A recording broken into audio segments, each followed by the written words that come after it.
Being 2 p.m, the time for members' statements has concluded. Questions without notice. And you ought to be ashamed of yourself. Give him a belly because I want to do you slowly. Like Jack the Ripper wielding his knife. I have asked for that to be removed. This man is a parasite. This is cold. Don't be afraid. Mr. Harborside man.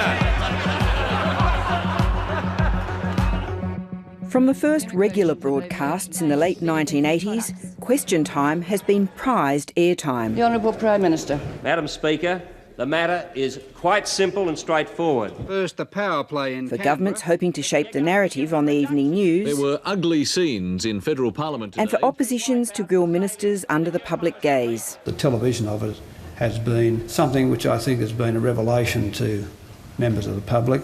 The televising of Parliament, went into people's lounge rooms. They sort of understood and saw what was going on and were left a bit perplexed about what the purpose of Question Time is. Your Prime Minister wants the right to call people names like sleazebags and scumbags and criminal garbage. At its worst, it's the kindergarten sandpit.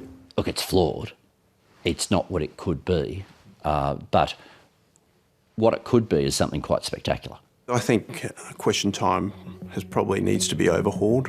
Liberal MP Ross Vasta chairs the Cross-Party Procedures Committee tasked with fixing Question Time. We're not going to be lectured by Sir Tax-a-Lot over there, Mr. Speaker. The Leader of the Opposition. That's what the Labor Party is doing. The other side are a complete joke. The feedback that we're getting from the public and the school students that actually visit Parliament House, they say to me that the shouting out and the discourtesy is not parliamentarian-like behaviour, and they would expect better from us. They want us to set an example for the community, and I think that we have the ability to do that. Just be quiet. You need to listen to this. You really do. Members on my left. Unparliamentary language cannot be introduced. The current Speaker, Tony Smith, is widely respected in Parliament for his fairness. Hang on, I'm just be as patient as I am. The member for Bass, it's okay. But he can only uphold the current rules in the standing orders. The member for Goldstein looks guilty, but no, wasn't. Question Time is supposed to be an hour of accountability. In the Westminster tradition, it's the time when the public gets to hear how the executive, that's ministers, account for themselves. But if you've sat through one recently, you'd be forgiven for wondering how it achieves that at all. Most of the questions and answers aren't genuine, for starters. This is the Hansard from the most recent Question Time. Of 21 questions to ministers, 10 were from the government's own backbench. Known as Dorothy Dix's, after a US advice columnist rumoured to write her own questions, these are perhaps the most exasperating part of Question Time. Will the Prime Minister outline how the Morrison government has demonstrated in this Parliament that it is on the side of the Australian people? Have there been any alternative approaches on display? Alternative policies. What other proposals have been put forward? Alternate policies. You have people groaning because the question ends with, well, are there alternative policies? Because they know what's going to happen. There is a problem. My question is to the Prime Minister. Using those words allows the government to blast the opposition while still being technically relevant. The Labor Party had to be dragged kicking and screaming. Dix's used to include actual questions from MPs about the impact of policies on voters in their electorates. But for a long time now, the reality has been that the questions are written by the people answering them. There are now plenty of other ways governments can get their messages out these days, and both sides seem to be accepting Dix's have outstayed their welcome. That's something that we really want to look into. I think there are other aspects that will be able to get the government message out rather than just using Dorothy Dix's in the future. I wouldn't be fazed if they went.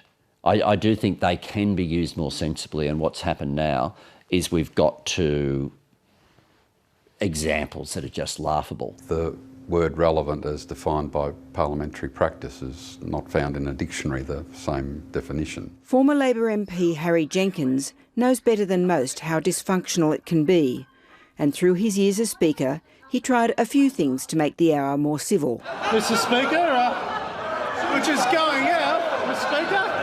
All the way, Mr. Speaker. Member for North Sydney, resume his seat. In 2011, he made an order to stop Dix's that were just set-ups for attacks on the opposition. Well, this is a big change in the game. So I've got to decide whether I rule out most of the questions from both sides.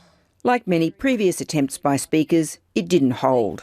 Whilst it's lovely to have recognition of my futile attempts back then, one of the ways that you get a sustainable change is that the House decides, not just the person in the chair. So the futility of my efforts was perhaps because I was swimming against the tide. This is an important moment in the Australian Parliament. The hung Parliament of the Gillard years also agreed to change the rules, so answers had to be directly relevant to the question, not just relevant. It hasn't really made a difference. The interpretation of it is almost identical. So exactly what the magic words are, I don't know. We're sort of at a deadlock. And as you saw probably in the last sitting, we were actually debating whether or not questions were in order, and that took up, a fair portion of question time. We want question time to be free-flowing and information-based. I just call the Prime Minister if he can address himself to the questions that were contained within that statement. The question is absolutely Members on my Of course, no rewording of the standing orders will ever eliminate spin from questions or answers. can't permit her to do that because she's seeking to answer a question she wasn't asked. But the integrity of the parliamentary process depends on there being some compulsion for ministers to at least try to answer. If you don't have those sorts of interactions, then it becomes possible for the executive, if they avoid media interviews, effectively to never be questioned by anyone. I think that question time is still relevant, but we have the use of technology in the 21st century that could make it far more relevant to Australian society. I would never let go of question time.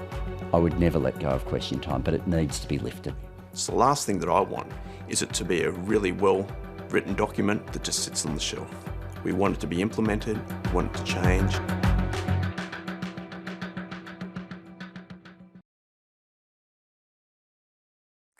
Hi, I'm Lee Sales. Thanks for watching this story. If you'd like to watch more of 730's stories, they are on the left of your screen. And tap on the button below to subscribe and get the latest from ABC News.